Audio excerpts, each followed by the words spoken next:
생생하게 상생하며 YTN 라디오 생생경제. 안녕하세요. YTN 라디오 생생경제 김희민입니다. 출발과 마지막이라는 정반대의 단어가 공존한 하루였습니다. 문재인 대통령은 오늘 국회에서 내년도 예산안 설명을 위한 시정연설을 하면서 우리 경제가 새로운 출발점에 섰다고 말했는데요. 반면 고 이건희 회장은 이 땅에서 마지막으로 자신의 집과 반도체 사업장을 돌아본 후 한줌 흙으로 돌아갔습니다. 문재인 대통령은 556조의 예산으로 내년에는 우리 경제의 확실한 경제 반등을 이뤄내고 국난 극복과 선도 국가로의 도약을 확실히 하겠다고 단언했는데요. 오늘도 실물 경제의 한켠을 살아가는 우리에게 이런 내년의 말은 참 아득하게 느껴집니다. 고 이건희 회장의 마지막을 보면서도 이 아득함은 비슷하게 다가오죠. 삼성이 해결해야 할 지배구조 문제와 대기업으로서의 사회적 역할 역시 여전히 물음표가 남으니까요. 2020년 10월 28일 YTN 라디오 생생경제 지금 시작합니다.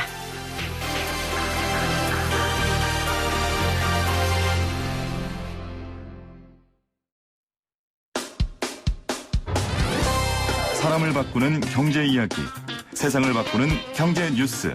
YTN 라디오 생생경제. 오늘 가장 뜨거운 경제 뉴스를 제일 생생하게 전해드리는 시간입니다. 코로나19가 유행하기 시작한 연초에 착한 임대인 운동이 있었습니다. 힘든 자영업자들을 위해 임대료를 한시적으로 내리는 건데요. 생생경제에서도 이 관련 인터뷰를 하기도 했었어요.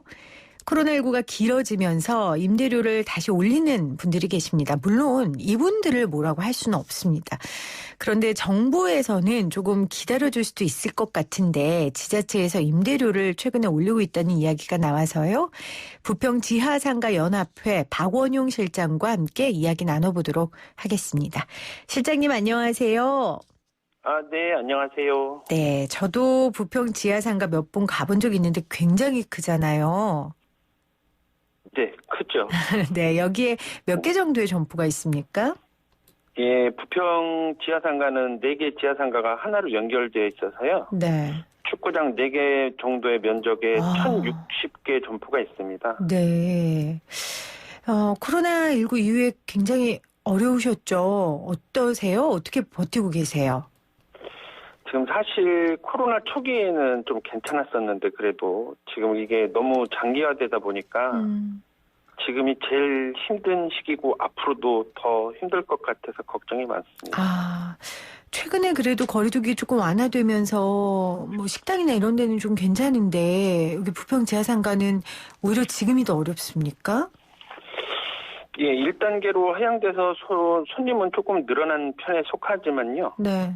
이제 코로나19가 장기화되면서 코로나 사태 초기에는 사태 이전에 이제 벌어놓은 돈으로 견뎠지만 버티다가 이제 지금은 사태가 장기화되면서 이제 손님이 거의 없었죠. 그래서 그렇죠. 견딜 수 있는 역량이 거의 없는 상태인데 사태 이전에 비해서는 형편없고 사태 초기보다는 조금 나아진 것뿐이지 어려운 거는 더 어렵다고 보는 게 맞을 겁니다. 네.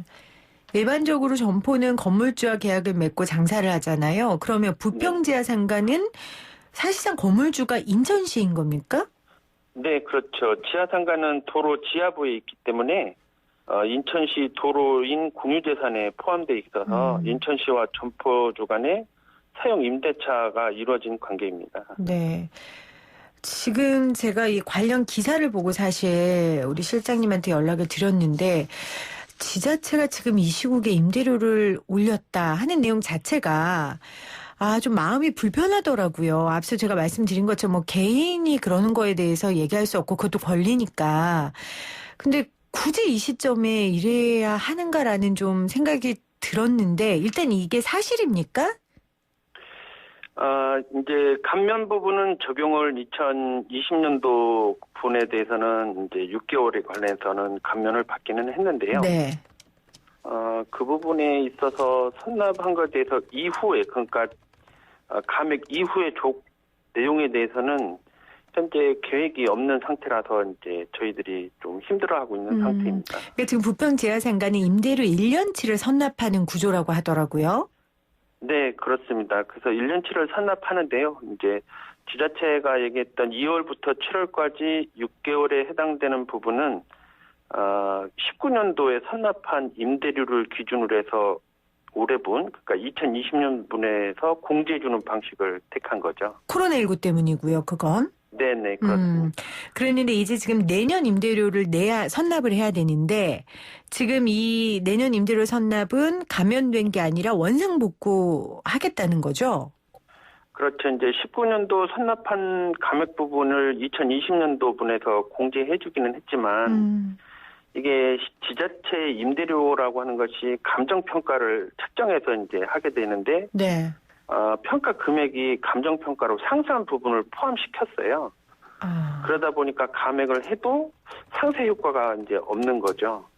감정평가를 한다 그러셨는데. 네네. 그럼 뭐 어떤 것들을 그 요소들을 가지고 평가하는 거예요? 이제 건물의 가격. 네. 이제 가고 지상에 이제 이제 표준지라고 하죠. 이제 이제 대토지의 이제 가격을 지하로 이제 끌고 들어와서 평가를 하는 거죠. 이제.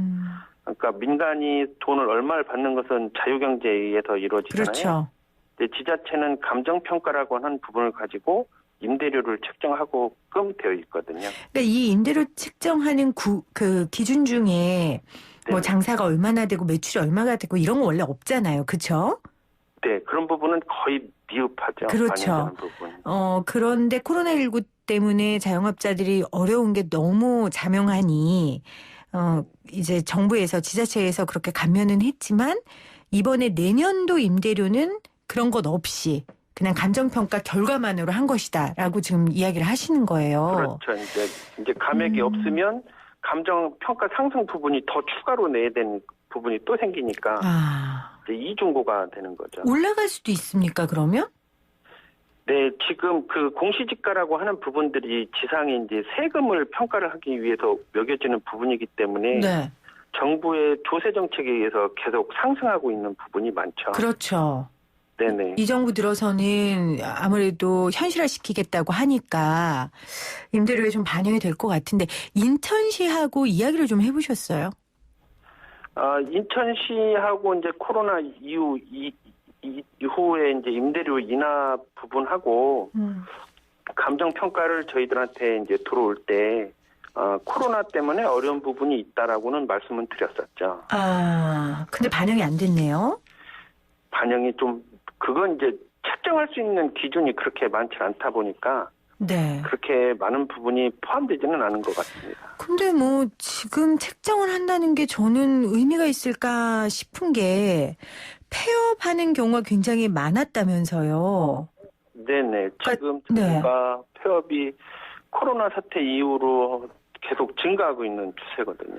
네, 지금 부평 지하상가 같은 경우에 420개 상가 가운데 30%가 비어있는 상태라고 하는데 이제 장사도 안 되고 임대료 부담이 되니까 상인들이 빠져나가거나 아니면 뭐 가게를 줄이거나 하는 거 아니겠어요? 네, 맞습니다. 이제 견딜 수 있는 자기들은 이제 재정적인 능력이 너무 이제 힘든 거죠. 저희 생생경제에서도 전문가들이 사실 경고를 많이 했거든요. 오히려 코로나19 초기에는 그동안 벌어둔 돈으로 버틸 테지만 2020년 후반으로 가고 2021년이 되면 이제 그것마저 버티기 힘들어지는 경우들이 온다.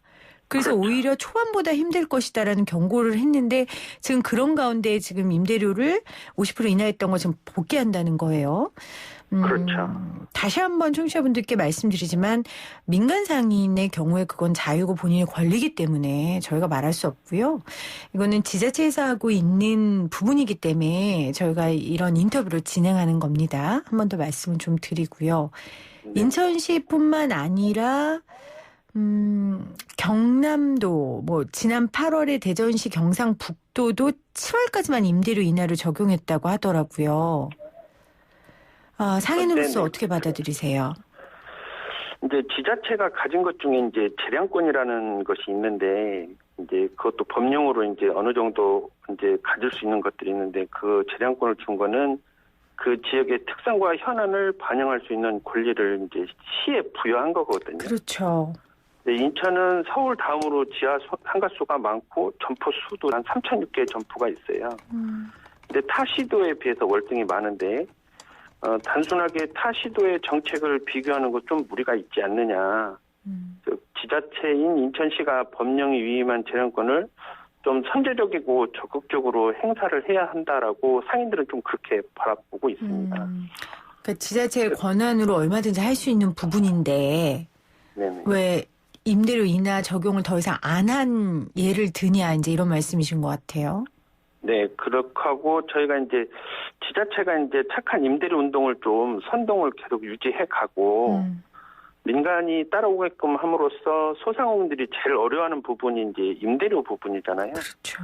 그러면 경제적 부담을 경감시켜주고 국가나 지자체에서 시행하는 코로나 극복 정책들이 이거와 함께 어우러지면 시너지 효과가 더 있을 거라고 저는 생각을 하고 있습니다. 그렇죠. 저희도 초반에 착한 임대인 운동하면서 보도하면서 지자체에서 굉장히 독려하고 메리트도 주고 했었잖아요. 이익도 주고.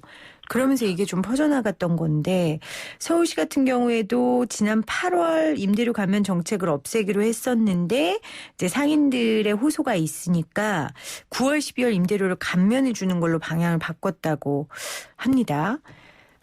네. 인천시하고 대화 창구는 좀 열려 있는 상황입니까? 네, 인천시하고는 대화 창구가 좀 열려 있는 상태인데요.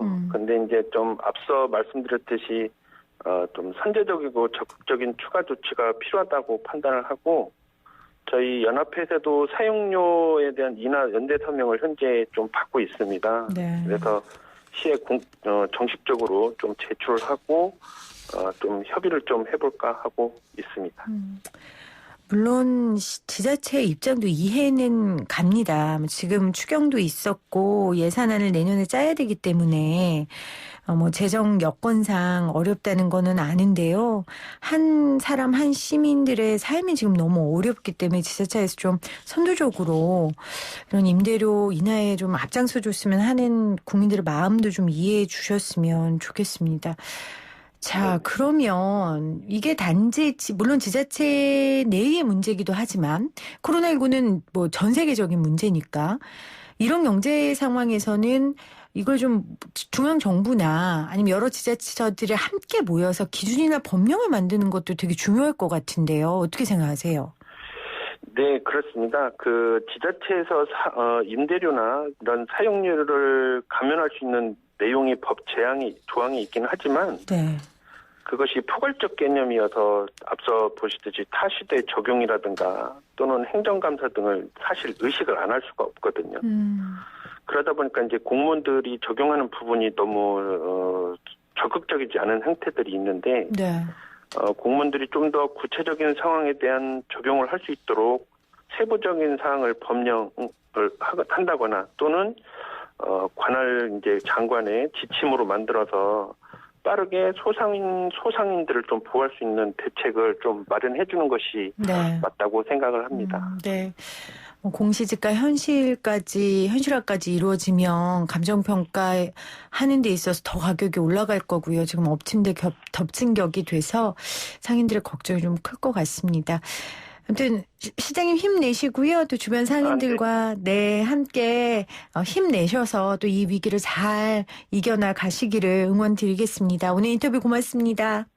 네, 고맙습니다. 지금까지 부평 지하상가 연합회의 박원용 실장과 함께했습니다.